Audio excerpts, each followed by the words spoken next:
Modul 2. Ekosistem. Kegiatan praktikum 1. Percobaan 1. Ekosistem darat. Komponen abiotik ekosistem darat alami meliputi suhu 30 derajat Celcius, cahayanya sangat cukup, anginnya semilir, dan tanahnya yang sangat subur, dan air sangat cukup.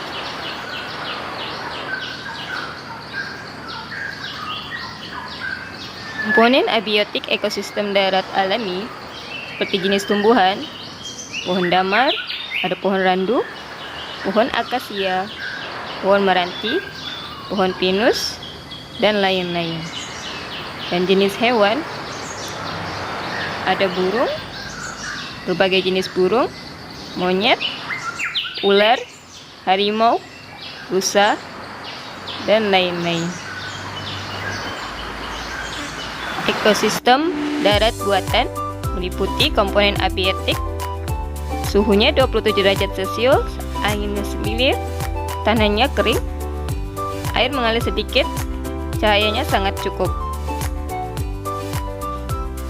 Komponen biotik ekosistem darat buatan meliputi jenis tumbuhan, ada pohon mangga, pohon jambu, pohon bambu, pohon pete, pohon ambon, dan lain-lain. Jenis hewannya ada ayam kampung, belalang, kupu-kupu, ulat, dan burung. Kesimpulannya, ekosistem darat alami dan buatan memiliki komponen abiotik yang sama. Ada air, tanah, dan udara. Hanya berbeda pada komponen biotiknya. Ekosistem darat alami tidak dikendalikan jumlah populasinya, atau biasa dikatakan penyusun ekosistem darat alami lebih lengkap dibandingkan ekosistem darat buatan. Percobaan 2. Ekosistem perairan. Komponen abiotik ekosistem perairan meliputi anginnya sangat semilir, airnya keruh cukup banyak, cahayanya redup. Komponen biotik ekosistem perairan, jenis tumbuhan ada kangkung air, eceng gondok, genjer. Jenis hewan ada ikan batok, katak, ikan sapu-sapu, ular air, dan pengurainya ada cacing dan bakteri. Kesimpulannya, ekosistem perairan buatan sangat terbatas jumlah komponen biotiknya. Jika ekosistem darat komponen biotiknya yang paling utama adalah tanah, maka ekosistem perairan komponen abiotiknya yang paling utama adalah air.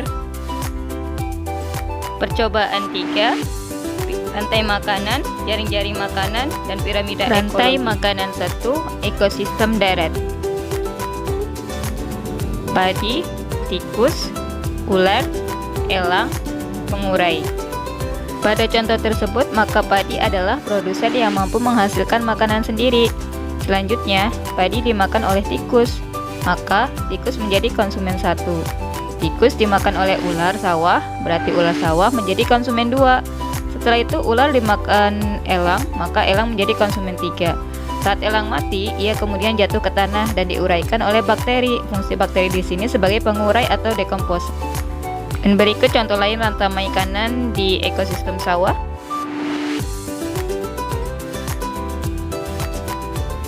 Jaring-jaring makanan pada ekosistem darat. Perhatikan gambar jaring-jaring makanan berikut. Dan ini tingkat tropik komponen biotik pada ekosistem daratnya. Piramida makanan, piramida pada ekosistem darat.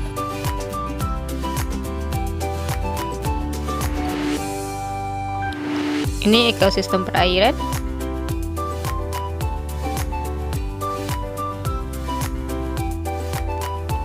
Dan ini data hasil pengamatannya.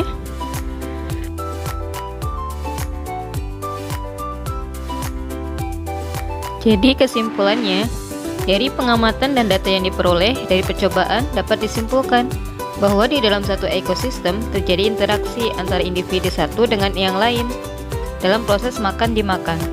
Tujuan interaksi ini hanyalah untuk mempertahankan kelangsungan individu tersebut. Kegiatan praktikum 2. Pencemaran lingkungan. Percobaan 1. Pengaruh deterjen terhadap pertumbuhan akar bawang merah. Alat dan bahan yang digunakan ada gelas aqua, penggaris, air, deterjen, bawang merah, dan sendok. Setelah itu, kita tuangkan air di masing-masing gelas aqua atau di botol aquanya juga. Setelah itu, susunlah bawang yang sudah ditusuk dengan tusuk sate, dibariskan dan diberi label. Dan ini tabel pengamatannya. Dan ini grafik pertumbuhan akar bawang merah. Jadi kesimpulannya, dari kegiatan praktikum ini dapat menunjukkan satu bentuk pencemaran perairan yang dapat diakibatkan oleh produk industri yang banyak digunakan dalam kehidupan sehari-hari, yaitu deterjen bubuk. Deterjen dalam kadar tertentu dapat mengganggu kehidupan organisme, target maupun non-target, ditandai dengan terhambatnya pertumbuhan atau jika semakin parah akan berakibat matinya makhluk hidup tersebut. Percobaan 2. Pengaruh deterjen terhadap perkecambahan. Alat dan bahan yang digunakan ada gelas aqua, kacang hijau yang sudah direndam semalaman, deterjen, kertas timah, mistar, kertas label, dan air ledeng. Setelah itu kita taruh setiap gelas aqua, ditaruh tisu, kita tuangkan air dan deterjen dan air biasanya.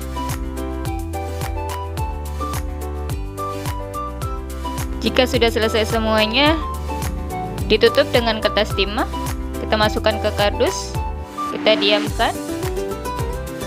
Dan ini hasil pengamatannya.